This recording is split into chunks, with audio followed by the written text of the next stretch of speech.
పత్రిక సాక్షి నా పైన ఒక ఆర్టికల్ వేయడం జరిగింది.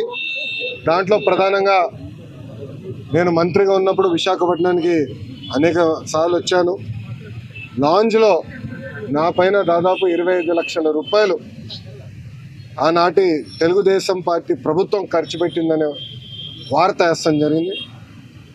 అప్పుడే నేను లీగల్ నోటీస్ కూడా జారీ చేశాను.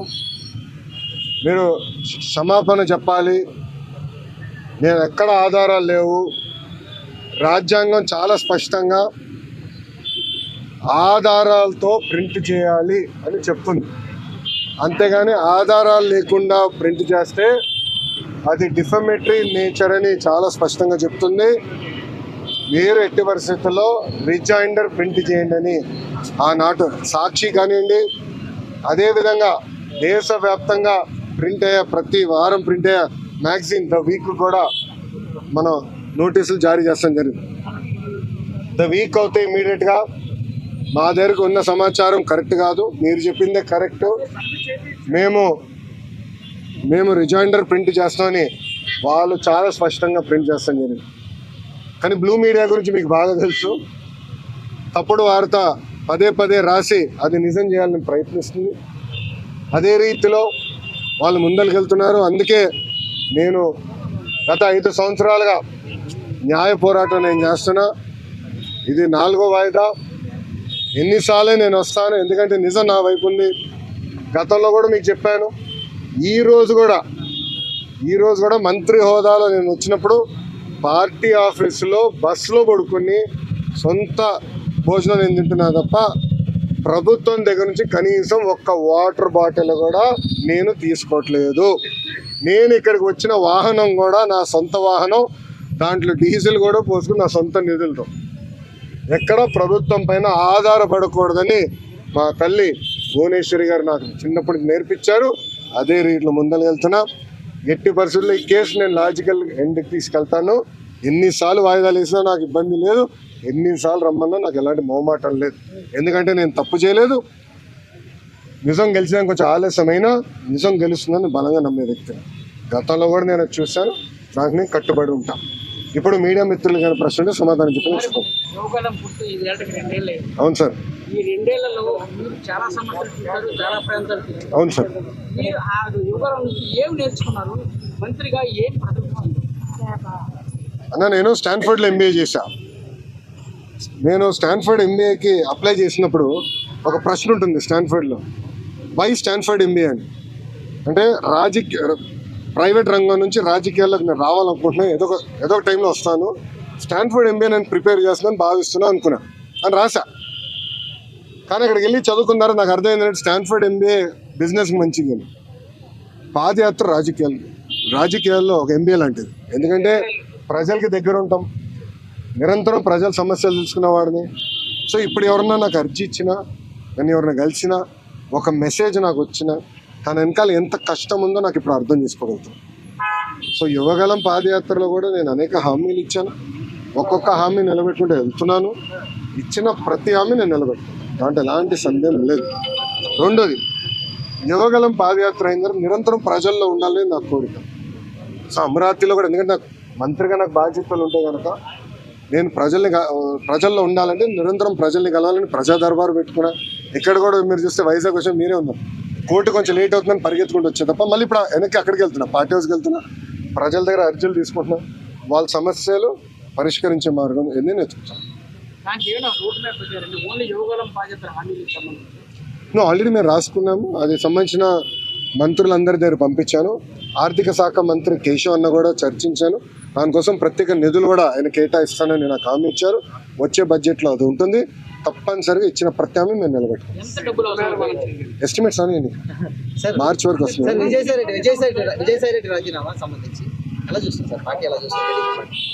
ఏ పార్టీ? వైకాపానా తెలుగుదేశం పార్టీ? ఇప్పుడు ఒకటన్నా, తల్లి చెల్లికే జగన్మోహన్ రెడ్డి గారిపై నమ్మకం లేదు, ఇంకా పార్టీలో ఉన్న నాయకులకి ఎలాంటి నమ్మకం ఉంటుంది? నేను ఎప్పటి నుంచో చెప్తున్నా, వైకాపా నాయకులు డబ్బుల కోసం పార్టీనే అమ్మేస్తాడు ఈయన అని. ఇప్పుడు అది నిజం అవుతుంది కదా. ఒక్కొక్కరు రాజీనామా చేసుకుంటూ వెళ్తున్నారు. దానికా నేను శిక్ష పడదని నేను ఎక్కడ అన్నాను తల్లి? నో ఐఎమ్ సారీ, నేను ఎక్కడన్నా శిక్ష పడదని?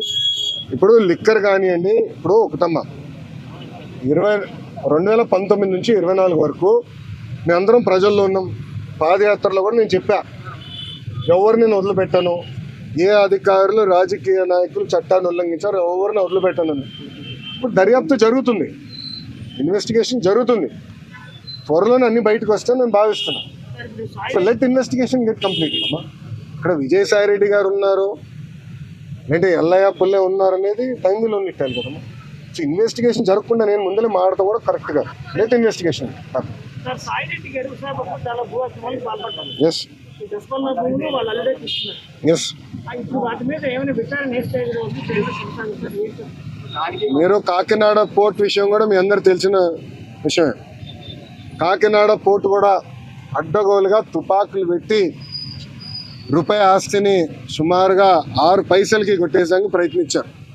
కొట్టేశారు, క్షమించాలి, ప్రయత్నం కాదు, కొట్టేశారు, ట్రాన్స్ఫర్ చేసుకున్నారు. కేసు పడింది, దానిపైన ఈడీ వాళ్ళు కూడా లవ్ లెటర్లు రాశారు విజయసాయి రెడ్డి గారు. రా బిడ్డ రా అని ఇంటికి. అన్నీ బయటకు వస్తున్నాయి కదా, సిమిలర్ వ్యాషన్ దీనిపైన కూడా కంప్లైంట్లు వస్తాయి, తప్పనిసరిగా యాక్షన్ తీసుకుంటాం.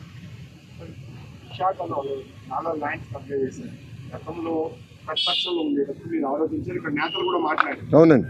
ఇప్పటికీ అంటే దాదాపు 6-7 నెలలు అయితే ఇన్వెస్టిగేషన్ నడుస్తుంది కదా, ఇక్కడ కూడా గతంలో అధికారులు కూడా స్వయంగా అసలు లీగల్ గా ఉంది, ఎక్కడ తీసుకోవడానికి ఆస్కారం లేదు.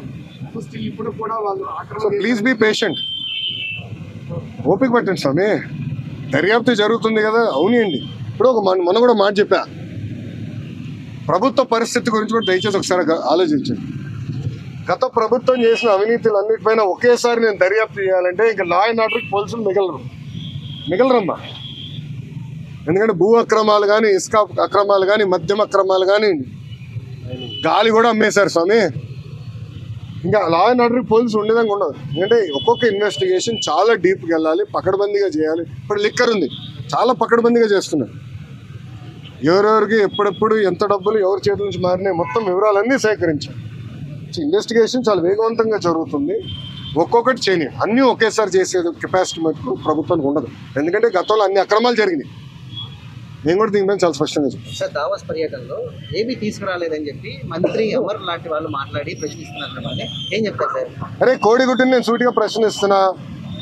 మీరు మంత్రిగా ఉన్నప్పుడు మీరు ఏం తీసుకొచ్చారు ఆంధ్రాకి?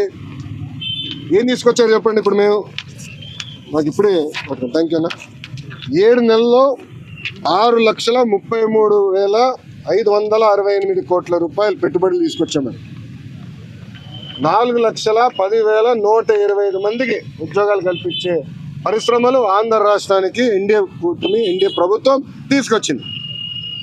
అది గర్వకారణం. కాగ్నిసెంట్ గురించి కూడా నేను ట్వీట్ పెట్టా కదా, చూడలేదన్న ట్వీట్? ఎవరు మీకు ఇచ్చిందే, మొన్న ఇచ్చింది. సాక్షి ఉన్నాడు ఇక్కడ, సాక్షి రాలేదా? ఆయనే రిపోర్టరా? కేసు రాలేదా? సాక్షి ఎవరు లేడా? అరే ఆయనకి ఇద్దాం అనుకున్నానే కాగితం. ఇదన్నా చూడరా భయ్, కళ్ళు తెరువు అని ఇప్పుడు మీరు చూడండి. బాబు గారు దావోస్కి దాదాపు 1997 నుంచి వెళ్తున్నారు. దావోస్కి వెళ్ళినప్పుడు ఎప్పుడు ఒప్పందాలు చేసుకోం. దావోస్ సెర్చ్ చేస్తాం, ఇంట్రెస్ట్ ఎవరికి ఎలా ఉందో డిస్కస్ చేసి మళ్ళీ తిరిగి వచ్చిన తర్వాత ఒప్పందాలు చేసుకోం. ఇప్పుడు దీంట్లో మీరు చూస్తే విచిత్రం, ఆసిల్లర్ మిత్తల్ది దీంట్లో ఒప్పందం లేదు. పైన ఆసిల్లర్ మిత్తల్ది 1,35,000 కోట్ల రూపాయలు పెట్టుబడి అనేది ఉంది. కానీ ఆసిల్లర్ మిత్తల్ది ఒప్పందం లేదు, ఎంఓయూ లేదు. మాకు ఎంఓయూ లేదు ఆసిల్లర్ మిత్తల్తో, మాకు ఎలాంటి ఎంఓయూ లేదు. ఎందుకంటే వాళ్ళన్నారు ఎంఓయూ ఎందుకు సార్, డైరెక్ట్ వర్క్కి వెళ్దాం అన్నారు. వాడు మమ్మల్ని తప్పడతారా? ఇప్పుడు వాళ్ళకి మన మెటీరియల్ టైప్ చేసాం ఎన్ఎండిసి నుంచి, ఎన్వైరన్మెంటల్ క్లియరెన్సెస్ మేము కోఆర్డినేట్ చేస్తాం. వాళ్ళు భూమి ఎత్తికి కూడా భూమి కేటాయింపులు కూడా పూర్తి చేస్తాం. 6-7 నెలల్లో పనులు ప్రారంభించాల లక్ష్యంతో మేము పనిచేస్తున్నాం. ఎన్నికలకు వెళ్ళే లోపల ఫస్ట్ ప్రొడక్షన్ అవ్వాలనేది మేము చేస్తున్నాం. అది కూడా మమ్మల్ని తప్పడతారా? సార్, ప్రధానంగా ఏదైతే ఈ బల్క్ ప్రాజెక్ట్ తీసుకోండి, గ్రీన్ హైడ్రోజన్ ప్రాజెక్ట్ తీసుకోండి, ఇవన్నీ మంత్రిగా నేనున్నప్పుడు టీడీపీ ఎందుకు క్రెడిట్ తీసుకుంటుందంటూ కూడా మాట్లాడుతున్నారు. ఏం సంతకం పెట్టాడు? ఏం సంతకం పెట్టాడు స్వామి మంత్రిగా? నా హయాంలో నేను క్లియర్ చేసి ఇచ్చాను, నేను సంతకం పెట్టాను. మళ్ళీ కంపెనీలు ఎందుకు రాలేదని అడుగుతున్నాను నేను. ఎందుకు మీరు శంకుస్థాపన చేయలే? ఇది ఎట్టుందంటే కియా మోటార్స్ ఎవరు తీసుకొచ్చారు మీ అందరూ బాగా తెలుసు. ఆనాడు కియా మోటార్స్ తీసుకొచ్చి చంద్రబాబు నాయుడు గారు అహర్నిశలు కష్టపడ్డారు. 16 నెలల్లో ప్రొడక్షన్ తీసుకొచ్చారు. వైకాపా ప్రభుత్వ అధికారంలోకి వచ్చిన తర్వాత ఒక ఈమెయిల్ సృష్టించి గతంలో రాజశేఖర రెడ్డి గారు ఈమెయిల్ పెట్టారు, ఆ ఈమెయిల్ వల్ల కియా మోటార్స్ వచ్చిందని. ఇంకేం చెప్పాలి సార్ మీరు? టీసీఎస్ కూడా క్రెడిట్ తీసుకున్నారు, మీరు చూసారో లేదో. టీసీఎస్ కూడా క్రెడిట్ తీసుకోవడానికి ప్రయత్నించారు. మేము తీసుకొచ్చి నేనే లేదు చంద్ర గారితో మాట్లాడి ఆయన ఆఫీస్కి వెళ్ళాను స్వామి. ఆయనతో 45 నిమిషాలు 1-on-1 నేను మీటింగ్ పెట్టుకున్నాను. తర్వాత నా అదృష్టం ఏంటంటే చంద్ర గారు వాళ్ళు మొత్తం మేనేజ్మెంట్ ఇంపార్టెంట్ లీడర్స్ అందరిని పిలిచి నాతో మీటింగ్ పెట్టించారు తెలుసా. అక్కడ క్లీన్ చేసాం మేము. ఇది తాజ్ హోటల్స్ కానివ్వండి, టీసీఎస్ కానివ్వండి, రెన్యూబుల్ ఎనర్జీ కానివ్వండి అన్నీ. ఇప్పుడు మీరందరూ ఒకటి గుర్తుపెట్టుకోవాలి. మీరందరూ ఒక ప్రశ్న అడిగారు, మహారాష్ట్రకి ఇంత పెట్టుబడి దానికి కారణం ఏంటో తెలుసా? Consistency in government. అంటే ఒకే ప్రభుత్వం మళ్ళీ వచ్చేగల ఏమవుతుందంటే అక్కడున్న పెట్టుబడులు పెట్టే వాళ్ళకి కాన్ఫిడెన్స్. డావోస్లో ఒక పారిశ్రామికవేత్త నేను కలిసాను, మన ఆంధ్ర రాష్ట్రంలో పెట్టుబడి పెట్టాడని. నాకు టైం లేదు బాస్, నాకు ఇంకో ఒక మీటింగ్ పరిగెడుతున్నా, నాతో నడవండి అని చెప్పి మన ఆంధ్ర పెవిలియన్ నుంచి భారత్ పెవిలియన్ వరకు మేము నడుచుకుంటూ వెళ్తాను. ఒక 10 నిమిషాలు వాక్. ఆయన అన్నాడు, నేను జగన్మోహన్ రెడ్డి గారిని ఇదే డావోస్లో కలిసేందుకు ప్రయత్నించా, చాలామంది అడిగా కలవనని చెప్పాడు అన్నాడు. ఎందుకన్నా? మీరు తెలుగుదేశం పార్టీ హయాంలో పెట్టుబడులు పెట్టారు కదా అంటే మీరు తెలుగుదేశం పార్టీ కంపెనీ, అది వరల్డ్ రినౌండ్ కంపెనీ. కనీసం వాళ్ళ సమస్యలు పరిష్కరించేదానికి గత ముఖ్యమంత్రి గారు కానీ ఇండస్ట్రీస్ మంత్రి కానీ కలవలేదు. నేను మంత్రి అయినా ఐటీ వాళ్ళతో మీటింగ్ పెట్టాను. వాళ్ళు కూడా చెప్పారు కదా మీటింగ్లో, ఫస్ట్ టైం గత 5 సంవత్సరాలు ఫస్ట్ టైం ఐటీ ఇండస్ట్రీతో మీటింగ్ పెట్టి మీరు ఒక్కరే అని. ప్రజలు కూడా ఆలోచించారు. ఈరోజు గుజరాత్లో 5వ బీజేపీ ప్రభుత్వం ఏర్పడి గుజరాత్లో. దానివల్ల మీరు చూస్తే గుజరాత్ నిన్న స్పీడ్గా అభివృద్ధి కార్యక్రమాలు ముందరకెళ్తుంది. మహారాష్ట్ర కన్సిస్టెంట్గా మళ్ళీ ప్రభుత్వం వచ్చింది. సో కన్సిస్టెన్సీ ఉండే గల పెట్టుబడులు పెట్టేదానికి పారిశ్రామికవేత్తలు ముందరికి వస్తున్నారు, వాళ్ళు పెట్టుబడులు పెడుతున్నారు, ముందరికి వెళ్తున్నారు. ఈ మన రాష్ట్రంలో ఏమైందంటే 2014 నుంచి 19 వరకు ఒక స్పీడ్గా వెళ్ళాం, కరెక్ట్గా వచ్చి బ్రేక్ పడింది. బ్రేక్ ఎలా పడింది కూడా నేను చెప్తాను. పీపీఎల్ రద్దు చేయలేదా? ఒకే రాజధాని వద్దు 3 రాజధానులని ఒక రాజకీయ గేమ్ ఆడలేదా? దానివల్ల ఎవరు నష్టపోయారండి? ఆంధ్ర రాష్ట్ర ప్రజలు నష్టపోయారు, ఉత్తరాంధ్ర ప్రజలు నష్టపోయారు, రాయలసీమ ప్రజలు నష్టపోయారు. దయచేసి ప్రజలందరూ ఇది గమనించాలి. రాష్ట్రంలోనే హైయెస్ట్ ట్యాక్స్ పేయర్ అమర్ రాజా బ్యాటరీ. ఆ అమర్ రాజా బ్యాటరీని వేధించలేదా గత ప్రభుత్వం? ఇదే కోడిగుడ్డుని అడుగుతున్నా, నువ్వు వేధించలేదా? సైకోని అడుగుతున్నా, నువ్వు వేధించలేదా? లేబర్ రేట్ చేయించాం, పొల్యూషన్ రేట్ చేయించాం. అది మా సొంత జిల్లాలో ఉంది. 30 సంవత్సరాల నుంచి మా జిల్లాలండి ఒక్కరికి లెడ్ పాయిజనింగ్ అవ్వలేదు స్వామి 30 సంవత్సరాల్లో. ఎందుకంటే వాళ్ళు highest ethics, highest standards maintain చేసి ఉంటారు. అలాంటి కంపెనీని వెంటాడి ఏడిపిస్తే ఎవడొస్తాడండి పెట్టుబడి పెట్టేదానికి? ప్రజలు కూడా గమనించాలి, ప్రజలు సీరియస్గా ఆలోచించాలి. ఎందుకంటే ఈరోజు ఒక్కొక్క పారిశ్రామికవేత్తను ఒప్పించేదానికి ఎంత కష్టపడాల్సి వస్తుంది మాకు. ఇప్పుడు కాగ్నిసెంట్ నేను ఎక్కడ కలిసానండి, కాగ్నిసెంట్ చైర్మన్ వాళ్ళ పెవిలియన్కి వెళ్ళి నేను కలిసాను. ఒక మంత్రిగా నాకు అవసరమా వేరే వాళ్ళ ఆఫీస్కి వెళ్ళి కలిసి? నేను ఎందుకు వెళ్ళా? మన పిల్లల కోసం నేను కమిట్మెంట్ ఇచ్చా, వాళ్ళ కోసం నేను వెళ్ళాలని పెవిలియన్కి వెళ్ళా. త్వరలోనే మంచి న్యూస్ కూడా వస్తుంది, ఉత్తరాంధ్ర విశాఖపట్నంకి వస్తుంది. స్వామి ఏంటండి దావోస్లో కాదండి, జ్యూరిక్లో. Okay sir. అమ్మ రోజా గారికి జ్యూరిక్కి దావోస్కి తాడేంటో తెలియదు, నన్ను ఏం చేయమంటారు స్వామి? పాపం ఆమె తెలీదు, దాంతో అవగాహన లేనట్టుంది. కొంచెం వాస్తవాలు ఏంటి? జ్యూరిక్లో మేము దిగిన రోజు తెలుగు వాళ్ళందరూ బాబు గారిని కలవాలంటే మండే ఆఫ్టర్నూన్ 700 మందితో, ఎందుకంటే అక్కడ అందరూ బాగా కష్టపడతారు ఉద్యోగాలకు వెళ్ళే వ్యక్తి. మండే ఆఫ్టర్నూన్ 700 మందితో మీటింగ్ పెట్టుకున్నాం. అక్కడ ఒక అతను నాకు ఎత్తాడు, చూపించాడు పేపర్, అన్న రెడ్ బుక్ గురించి మాట్లాడు అని చెప్పి. అతనికి సమాధానం అని చెప్తే నేను మాట్లాడా, డావోస్ అనే మాట్లాడా. రెండోది మళ్ళీ చెప్తున్నా, రెడ్ బుక్ గురించి ఎందుకు వాళ్ళు భయపడుతున్నారు? రెడ్ బుక్లో విశాఖపట్నంలో చెప్పా, విజయనగరంలో ముగింపు సభలో కూడా చెప్పా. రెడ్ బుక్లో నేనేం చెప్పా? ఏ అధికారులు నాయకులు చట్టాన్ని ఉల్లంఘించి ప్రజల్ని, తెలుగుదేశం పార్టీ కార్యకర్తలు ఇబ్బంది పెట్టారో వాళ్ళని నేను వదిలిపెట్టను అన్నా. ఎందుకు భయపడుతున్నారు sir? Sir Andhra IT companies ఎన్ని వైజాగ్ రాబోతున్నాయి, ఎంత ఉపాధి ఇస్తాం సార్? అన్న, నా అంచనా ప్రకారం 5 సంవత్సరాల్లో కనీసం 5 లక్షల మంది ఐటీ రంగంలో వైజాగ్లో ఉద్యోగాలు కల్పిస్తాం. 5 లక్షలు. ఎందుకంటే నేను ఓపెన్గా చెప్తున్నా, 2014 నుంచి 2014 నుంచి 19 వరకు ఒక రెసిస్టెన్స్ ఉండే, ఎందుకో కానీ నేను ఎంత ట్రై చేసినా అంత ఈజీగా వచ్చేవారు కాదు. కానీ ఈసారి చాలా పాజిటివ్గా రెస్పాండ్ అవుతున్నారు. లేదు చేయాలి, ఆంధ్ర రాష్ట్రంలో మేము అనుకున్నంత స్థాయిలో మేము ఈనాడు పెట్టుబడులు పెట్టలేదని విప్రో, ఇంక్లూడింగ్ విప్రో, విశ్వత్ ప్రేమ్జీతో కూడా నేను మాట్లాడాను, వాళ్ళతో కూడా డిస్కషన్ ఉంది. సో అందరు కూడా ఇప్పుడు ఎక్స్పాన్షన్ మోడ్లో ఉన్నారు. లేదు ఎట్టి పరిస్థితుల్లో వైజాగ్లో చేయాలని తప్పంతో ఉన్నారు. నేను అనుకుంటా కనీసం 5 లక్షల మందికైనా చేయగలుగుతాను. దక్షిణ భారతదేశానికి సంబంధించి బెంగళూరు ఐటీ హబ్గా ఉంది. బెంగళూరు తర్వాత వైజాగ్ని, బెంగళూరు తర్వాత హైదరాబాదే స్వామి.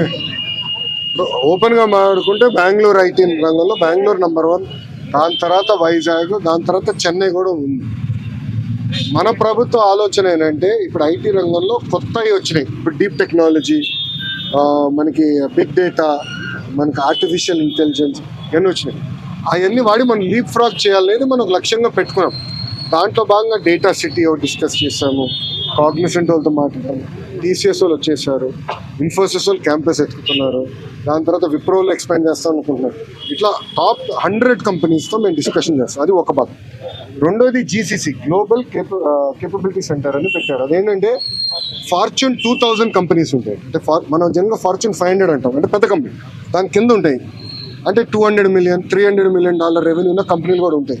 అంటే 2,500 కోట్ల నుంచి 3,000 కోట్ల రెవెన్యూ కంపెనీ.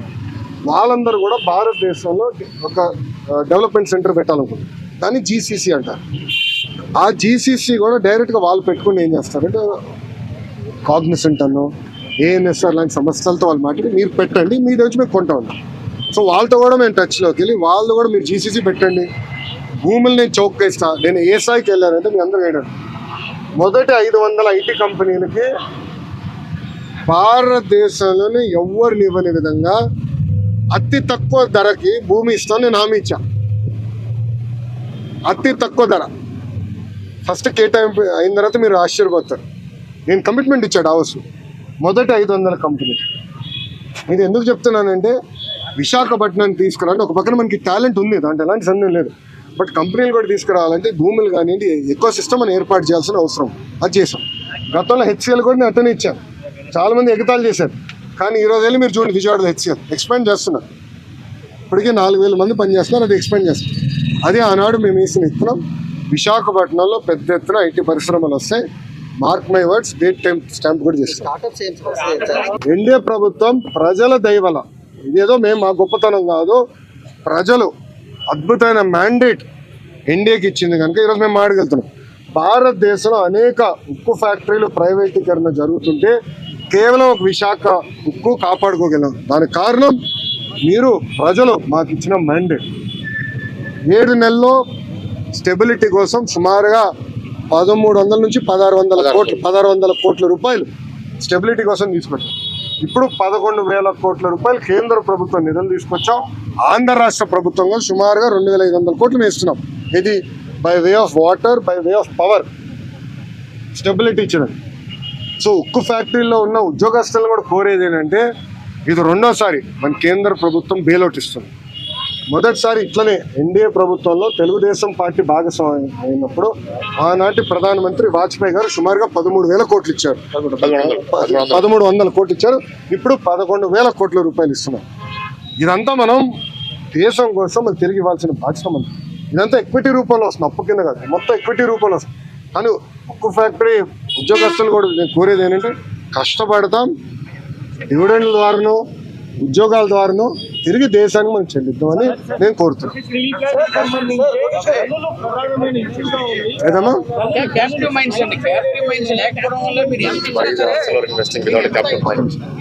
అన్న ఒక్క నిమిషం, I'm sorry, that is a wrong argument. ఈరోజు ఆర్సిలర్ మిత్తలు క్యాప్టివ్ మైన్ లేకుండా ఇన్వెస్ట్ చేస్తుంది. ఎన్ఎండిసితో టైఅప్ అయ్యి క్యాప్టివ్ మైన్ లేకుండా వాళ్ళు ఇన్వెస్ట్ చేస్తున్నారు కదా. వాళ్ళు 14 మిలియన్ మెట్రిక్ టన్ ప్లాంట్ వాళ్ళు ఇన్వెస్ట్ చేస్తున్నారు 2 దశల్లో. సో అది కావాలని ఇన్ఎఫిషియన్సీని దాంట్లోకి దోస్తున్నారు. మీరు ఉద్యోగస్తులు అడగండి, కొంతమంది సీఈఓలుగా వచ్చిన వాళ్ళ వల్ల ఇవన్నీ ఇబ్బందులు వచ్చినాయి. పకడ్బందీగా ఏర్పాటు చేయాలి. అది నిర్మలా సీతారామన్ గారితో కూడా చంద్రబాబు నాయుడు గారు మొన్న ఢిల్లీలో మాట్లాడారు. మీరు చూస్తారు కదా, విశాఖ ఉక్కుని సెట్ చేస్తాం. Highest profit making iron steel factory చేసే బాధ్యత మేము తీసుకుంటాం.